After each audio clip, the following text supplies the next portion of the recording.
పూరా లోకల్. మీరు హిందువుల మీద ప్రేమతోటి ముస్తాక్ అహ్మద్ అని మీరు ముస్లిం అయినప్పటికీ పేరు చివరిలో అభిలాషను పెట్టుకున్నారు.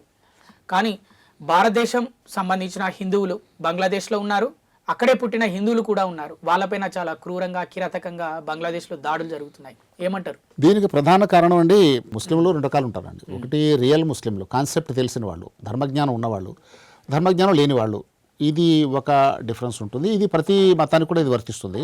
ఇప్పుడు భారతదేశంలో ముఖ్యంగా బంగ్లాదేశ్లో ఏదైతే అల్లర్లు జరుగుతున్నాయో దీని వెనకాల పాలిటిక్స్, జియో పాలిటిక్స్ కారణాలు కూడా ఉన్నాయని చెప్పేసి చాలామంది విదేశీ విశ్లేషకులు చెప్తున్నారు.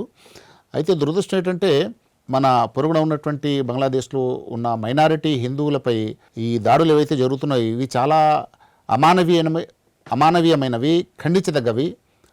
దీనిని ఎవరు కూడా సహించరు. ఈ విషయంలో ఆల్రెడీ నేను ఒక ప్రకటన కూడా మా సజ్జన్ సమాజ్ ఇంటర్నేషనల్ తరఫున చేయడం జరిగింది. ఇది చాలా శోచనీయం.